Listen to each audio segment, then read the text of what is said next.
Style తో సరికొత్త designs తో ఎస్కేటీ గోల్డెన్ డైమండ్స్ ఈ జూలై 5న నల్లగంటలో గొప్ప ప్రారంభం.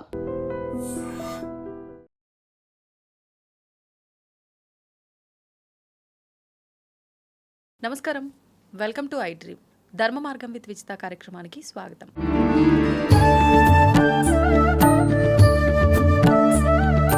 ప్రస్తుతం మనతో పాటు ఉన్నారు కాకినాడ ప్రణవ ఆశ్రమ వ్యవస్థాపకురాలు సుమిత్రానంద మాతాజీ గారు. వారితో మాట్లాడి మరిన్ని విషయాలు తెలుసుకుందాం. గతంలో కూడా వారితో మాట్లాడి మనం ఎన్నో విషయాలు తెలుసుకోవడం జరిగింది. మరి ప్రస్తుతం మనం ప్రతిదీ ఏం చేసినా కూడా ఒక కర్మ అనేది మనకు క్రియేట్ అవుతుంది. అది పాపం చేసినా పుణ్యం చేసినా అని నమ్ముతూ ఉంటాము. అదేవిధంగా భగవంతుడు అనేవారు ఉన్నారు. ఆయన ఉన్నారు కాబట్టే మనం చేసిన ప్రతి పని గమనిస్తున్నారు. అందుకే మనకి ఇది ఇలా కర్మలా మారుతుంది. ఇలా రకరకాలుగా మాట్లాడుకుంటూ ఉంటాం. మరి అసలు నిజంగా భగవంతుడు ఉన్నారా? ఎవరా భగవంతుడు? ఎలా తెలుసుకోవాలి? ఇలాంటి మరిన్ని విషయాలు అమ్మతో మాట్లాడి తెలుసుకునే ప్రయత్నం చేద్దాం. నమస్కారం అమ్మా. నమస్తే విదితి గారు. ఎలా ఉన్నారమ్మా? బాగున్నాను, మీరు ఎలా ఉన్నారు? బాగున్నానమ్మా. చాలా సంతోషంగా ఉంది. చాలా రోజులు అయినట్టుంది కదమ్మా మీరు వచ్చి. టాపిక్లోకి వెళ్దామమ్మా. భగవంతుడు ప్రతి ఒక్కరు అంటుంటారు, ప్రతి ఒక్క పనిలో కూడా ఆయన వెనకాలండి మనం నడిపిస్తున్నాడు అని కొంతమంది నమ్ముతుంటారు. కొంతమంది మాత్రం చాలా మూర్ఖంగా భగవంతుడు ఎవరూ లేరు, మనం ఏదనుకుంటే అదే, నువ్వు ఎలా బతకాలనుకుంటున్నావో అది నీ చేతుల్లోనే ఉంది, ఇలా మాట్లాడుతూ ఉంటారు. అసలు నిజంగా భగవంతుడు ఉన్నాడా? ఎవరు భగవంతుడు? భగవంతుడు లేడు అనేవారు కూడా భగవంతుడు అనే ముందు పలుకుతున్నారు కదండి. పలకాలంటే ముందు భగవంతుడు పలికి అప్పుడు లేడు అని పలకాలి కదా. సో మన మనుగడ ఆలోచిస్తే కనుక తప్పనిసరిగా మనం ఏమనుకుంటే అదే జరిగేటప్పుడు ఈ పంచభూతాలు ప్రకృతి విలయం వచ్చిన ప్రళయం వచ్చినప్పుడు మరి అప్పుడు ఏ శక్తి ద్వారా ఇదంతా జరుగుతోంది అనేది ఇప్పుడు మనం ఎందుకు ఆపలేకపోతున్నాము? మనం ఎందుకు దాన్ని ఆపలేకపోతున్నాము? ఇదంతా ఆలోచించినప్పుడు అర్థమవుతుంది.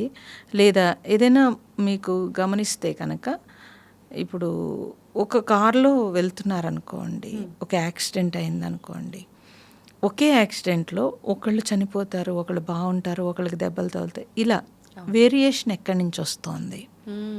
అవును, ఇదంతా మనం గమనిస్తే తెలుస్తుంది అంతా.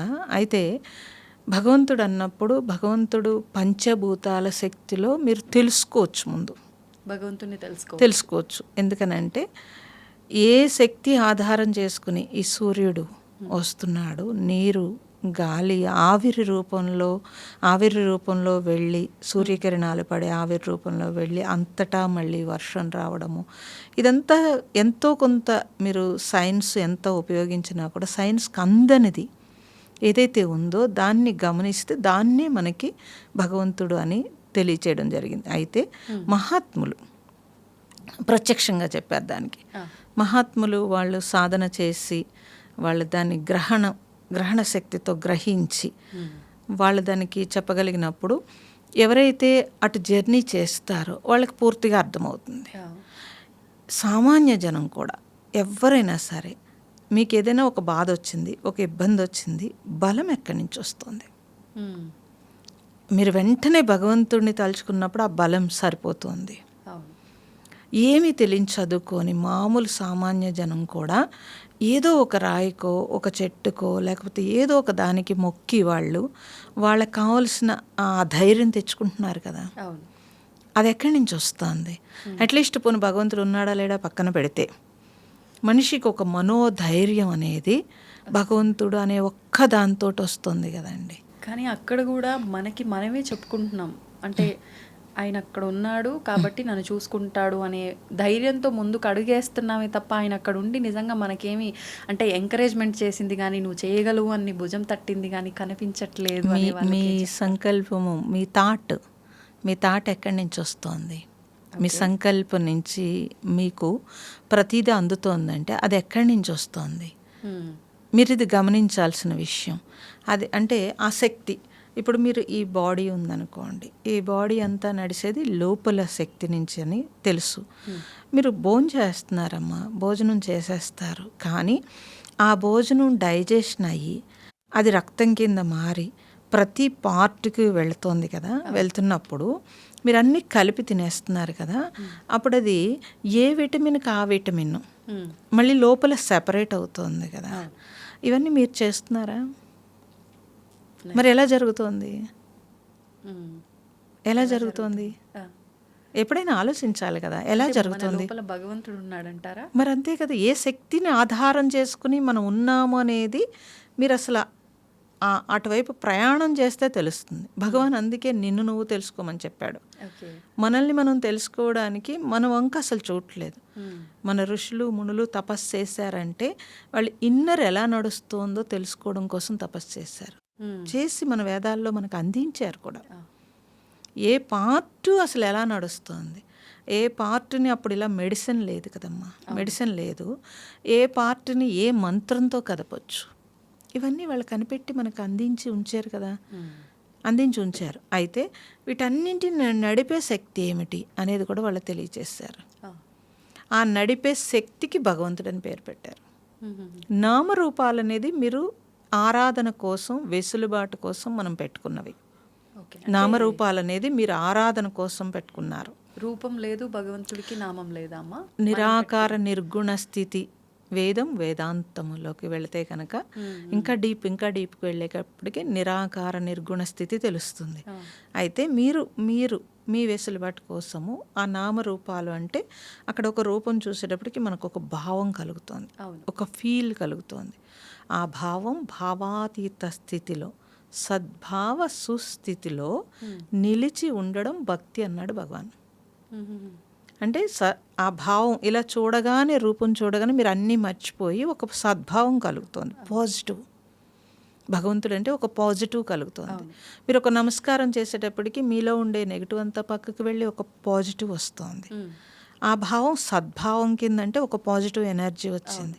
అలా వచ్చినప్పుడు సుస్థితి అంటే ఆత్మస్థితిలో మీరు సు అంటే ఆత్మ, ఆత్మస్థితిలో నిలిచి ఉండడాన్ని భక్తి అన్నారు. ఓకే, ఇది డీపు. అంటే మనం చేసే భౌతిక ఈ విధానాలన్నీ భక్తి. ఈ విధానాలు అన్నీ కూడా ఎక్కడికి వెళ్ళాలి? మీరు ఇన్నర్కి వెళ్ళడం కోసం. అన్ని విధానాలు కూడా మీరు ఇన్నర్కి వెళ్ళడం కోసం మనకి ఏర్పాటు చేశారు. అంటే మన లోపలే భగవంతుడు ఉన్నాడు, అది నువ్వు తెలుసుకోవడం కోసం ప్రయత్నము భౌతికం. ఇప్పుడు భౌతికంగా మనం అంతటా ఉన్నాడు భగవంతుడు అనటం కూడా అబద్ధం అంటారా?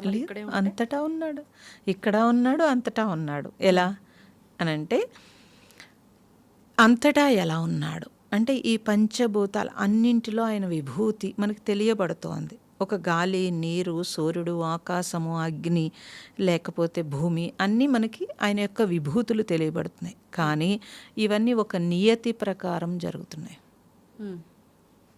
ఆ నియతిని నడిపేది ఎవరు అని చూస్తే మనకు అర్థమవుతుంది. అయితే అంతటా ఉన్న భగవంతుడిలో మీరు కూడా ఉన్నారు. అంతటా ఉన్న భగవంతుడిని సత్ అన్నారు. అది ఒక రూపం దాలిస్తే చిత్ అన్నారు.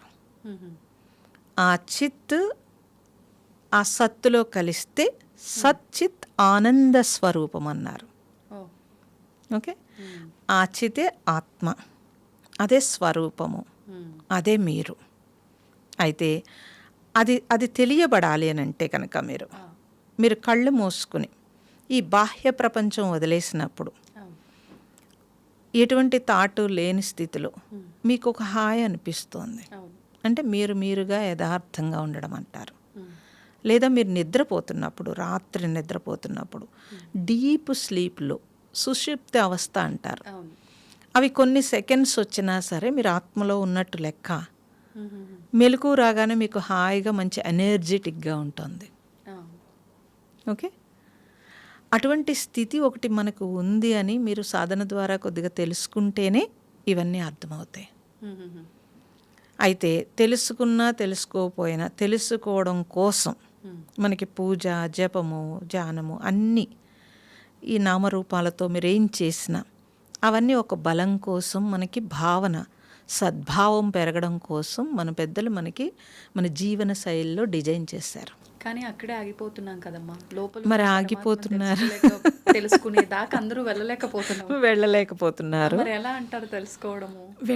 వెళ్ళాలి అని తెలియాలి. అంటే ఎలా తెలియాలి అని అంటే ఫస్ట్ అసలు మానవ జన్మకు వచ్చామనంటే జ్ఞానప్రధానమైన జన్మ కదా.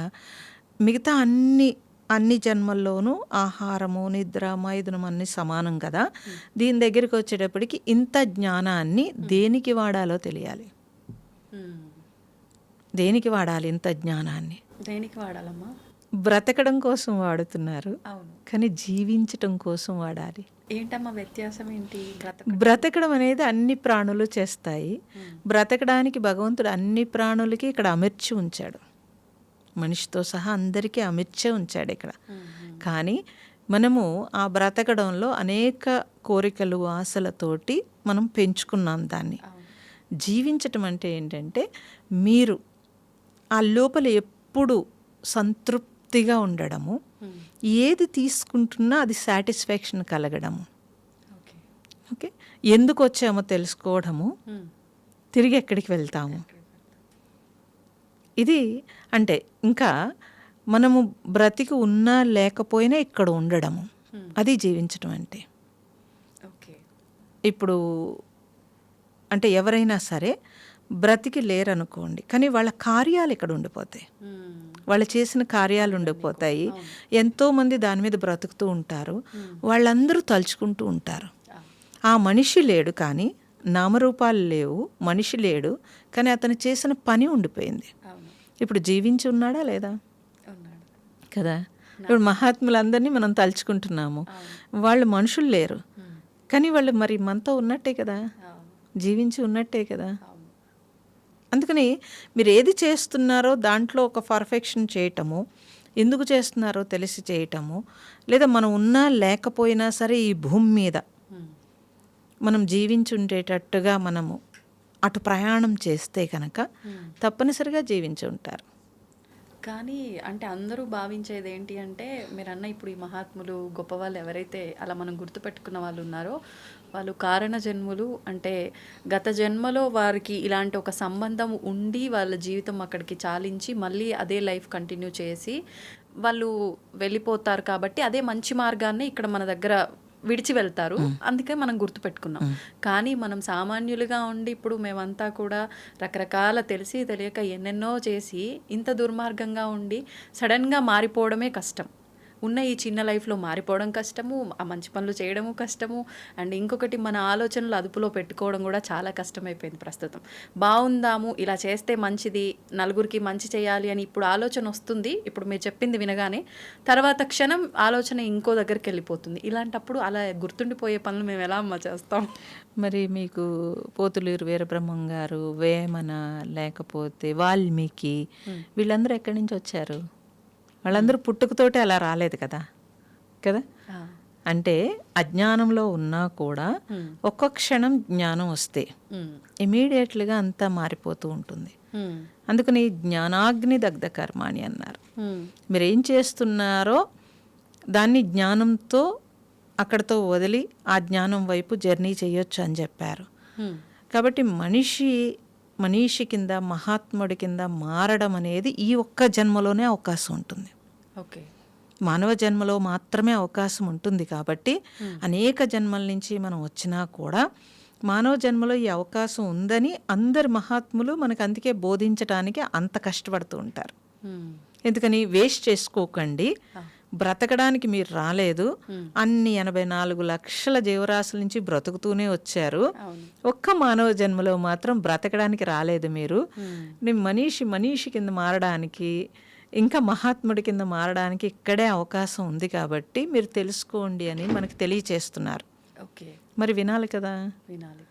అది ఎవరికైతే అలా వింటారో వాళ్ళు ఆటోమేటిక్గా మారుతారు. ఒకవేళ ఈ జన్మలో జరగలేదనుకోండి, మీరు జర్నీ చేస్తున్నారు. ఈ క్వశ్చన్ అర్జునుడు శ్రీకృష్ణుడు అడుగుతాడు, నేను జర్నీ చేస్తూ ఒకవేళ సడన్గా చనిపోతే నిన్నే చేరుకునే మార్గం ఎలాగ మరి అని అడిగితే, ఆ జర్నీ చేసే దాంట్లో ఒకవేళ ఉంటే కనుక మళ్ళీ సాధనా జన్మయే నీకు వస్తుందని తెలియచేశాడు. కాబట్టి అట్లీస్ట్ అంటే అలా సాధన చేస్తూ వెళ్ళిపోయిన వారు మళ్ళీ మనిషి జన్మే మళ్ళీ మంచి జన్మే సాధనకి అనువైన జన్మ తీసుకుంటారు అని, అనువైన జన్మ తీసుకుని మళ్ళీ సాధన కంటిన్యూ అవుతుందని భగవద్గీతలో స్పష్టంగా తెలియజేశాడు. అప్పుడు వారి జన్మ ఎంతవరకు ముందుకి వెళుతుంది అన్నప్పుడు మనమే మన చేతుల్లోనే ఉంది కాబట్టి అవును. జాగ్రత్తగా దాన్ని నడుపుకోవడం అనేది తెలియాలి. ఇప్పుడు మీరు కాలానికి మరి ఓల్డ్ ఏజ్కి మీరు అన్ని దాచుకుంటున్నారు కదమ్మా, మరి జన్మకి ఏం చేస్తారు? దాని గురించి ఆలోచించట్లేదు కాబట్టి. ఆలోచిస్తే కనుక తప్పనిసరిగా ఈ బ్రతకడమే కాకుండా కొంత జీవిస్తూ మన జన్మ సార్థకతకి ఎంతో కొంత మనం చేసుకోవచ్చు. అసలు ఫస్ట్ ఆలోచించడం సంగతి పక్కన పెడితే నమ్మటమే చాలా తక్కువ అమ్మా. అంటే ఎవడు చూశాడు ఇంకొక జన్మ ఉందో లేదో, ఇప్పుడు మనం దాచుకున్న పుణ్యం పాపమే అప్పుడు మనకు ఉపయోగపడుతుంది, ఇలా ఎక్కువ ఇలాంటి ఆలోచనలో ఉన్నారు. అంటే ఎందుకు వస్తున్నాయంటే అలాంటి ఆలోచనలు, ఈ బ్రతకడంలో ఇరుక్కుపోయి ఉంది మనస్సు. అనేక రకాలుగా ప్రపంచ వ్యామోహం అంటాము. ఆ వ్యామోహంలో పడిపోయి అప్పుడు సంగతి అప్పుడు చూసుకుందాం, ఇప్పుడు టెంపరీ, అంతా స్పీడ్ అయిపోయింది కదమ్మా. అన్ని చిటికెలో ఇప్పటికిప్పుడు ఫలితం కావాలి, అలా ఫాస్ట్గా వచ్చేయాలి. ఇది అలవాటు పడిపోయిన మనుషులు ఏం చేస్తున్నారు అని అంటే అప్పుడు సంగతి అప్పుడు చూసుకుందామనంటే, ఇప్పుడు మీరు చూస్తే కనుక ఎవరెవరు ఏ ప్రారంధాలతో వచ్చారో వాళ్ళకి డబ్బు ఉందా డబ్బు లేదా ఇదంతా పక్కన పెట్టేయండి. వాళ్ళ ప్రారంధంలో ఎంత డబ్బున్నా వాళ్ళకి ఏదో అది అంటే రెటిఫై అవ్వని వైద్యం కూడా కుదరని అనారోగ్యం వచ్చిందనుకోండి, ఏం చేయగలుగుతారు? అది ఎక్కడి నుంచి వచ్చింది కదా. ఇప్పుడు మన పుట్టుకే మన ప్రారంధం కదా, ఎందుకంటే మనకు తెలియదు. ఇప్పుడు మీరు పుట్టినప్పుడు ఏదో ఒక పూరి గుడిసెలో పుట్టారనుకోండి, మీరు బ్రతుకు పోరాటంలోనే ఉంటారు అంతే కదా. మీరు పుట్టడము ఒక మిడిల్లో లేకపోతే ఒక హైలో పుట్టినప్పుడు మీ చదువు లేకపోతే జ్ఞానము లేకపోతే అవకాశము అన్నీ వస్తున్నాయా రావట్లేదా? ఇవన్నీ ఎక్కడి నుంచి వచ్చినవి? వాడి పూర్వజన్మ కృతం పాపం పుణ్యం అన్నారు. ఆ పూర్వజన్మలో మీరు ఏదైతే తెచ్చుకున్నారో దాన్ని బట్టి రిలేషన్ తోటే ఆ రిలేటెడ్గానే కదా జన్మ వస్తోంది. ఓకే, మరి వచ్చినప్పుడు దాని ప్రకారమే అవుతోంది కదా. గమనిస్తే మనకు తెలిసిపోతుంది. ఒకే తల్లి ఇద్దరు ముగ్గురిని బిడ్డలు ఉంటే కనుక వాళ్ళ గుణాలు అందరి ఒకలా రావట్లేదు. ఒకడు మంచిగా ఉంటున్నాడు, ఒకడు చెడ్డగా ఉంటున్నాడు. మరి ఎక్కడి నుంచి ఇదంతా వస్తోంది? ఇది గమనిస్తే కనుక మనం ఇప్పుడు ఏం వద్దు, ఇప్పుడు ఏం అక్కర్లేదు, ఇప్పుడు ఏదో బ్రతికేద్దాం అనుకుంటే నెక్స్ట్ నువ్వు అనుభవించాల్సి ఉంటుంది కదా. ఇది గమనించాల్సిన విషయం. అంటే ఇప్పుడు మనం చేస్తున్న ప్రతి పని కూడా అది మంచైనా చెడైనా, అంటే మనం అందరం అనుకునేది పాపం పుణ్యం. పాపం చేస్తున్నావు దానికి శిక్ష అనుభవిస్తావు, పుణ్యం చేస్తున్నావు దానికి తగ్గట్టుగా ప్రతిఫలాన్ని పొందుతావు. ఇదే మన నెక్స్ట్ జన్మకి క్యారీ అవుతుంది. మరి ఇప్పుడు కూడా కొన్ని అనుభవిస్తాము అని అంటూ ఉంటారు కదమ్మా, అవి ఎలాంటివి? మీరు ఇప్పుడు అనుభవించేవి ఏవైతే ఉన్నావో అవి మీరు తెచ్చుకున్నవే కదా. అంటే అన్ని గత జన్మకు సంబంధించి అన్ని గత జన్మవి ఉండవు. స్వయంకృత అపరాధం కొన్ని ఉంటాయి కదా.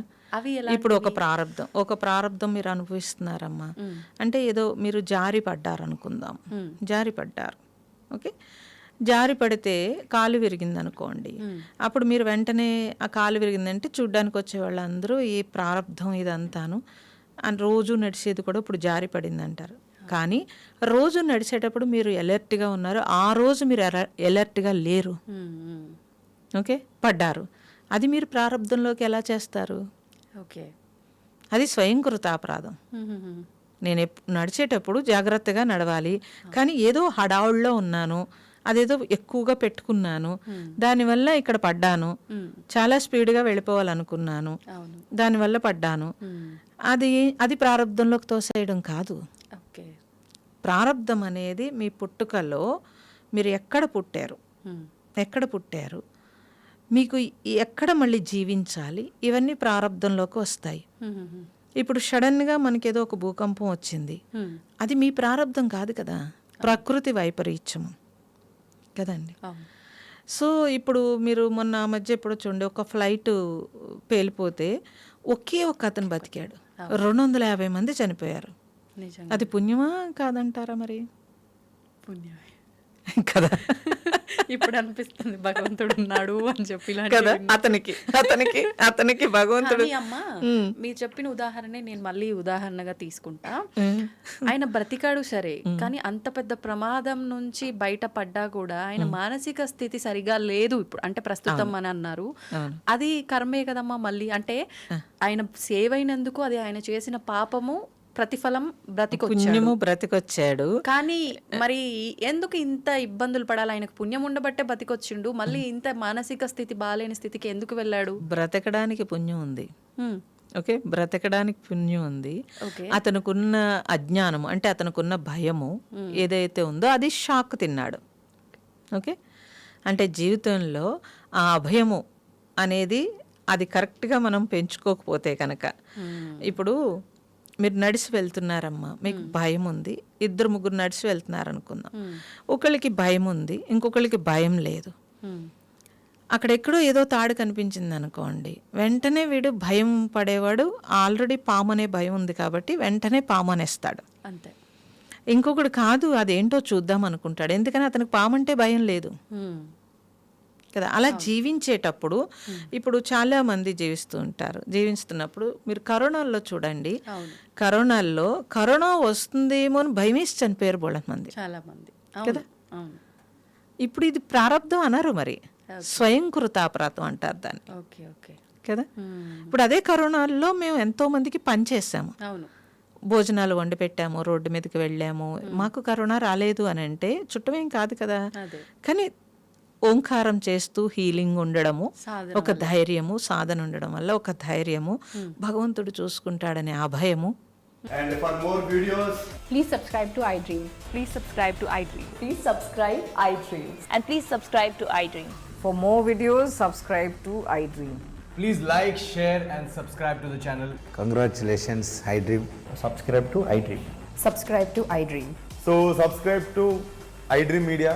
iDream ki iDream team andarki huge congratulations. Please subscribe iDream Media. Please subscribe to iDream. Subscribe iDream. Please subscribe to iDream. iDream అంటే నా కళల ఛానల్ సబ్స్క్రైబ్ చేసుకున్నారు, నోరు తిరుగుతలేదు, మీరైతే గంట గుర్తు కొట్టండి. For more such videos, please subscribe to iDream. Subscribe to iDream. Please subscribe to iDream. Please subscribe iDream Media. Please do subscribe to iDream. Please subscribe to iDream Media. For best entertainment and information, please subscribe iDream. And don't forget to subscribe to iDream.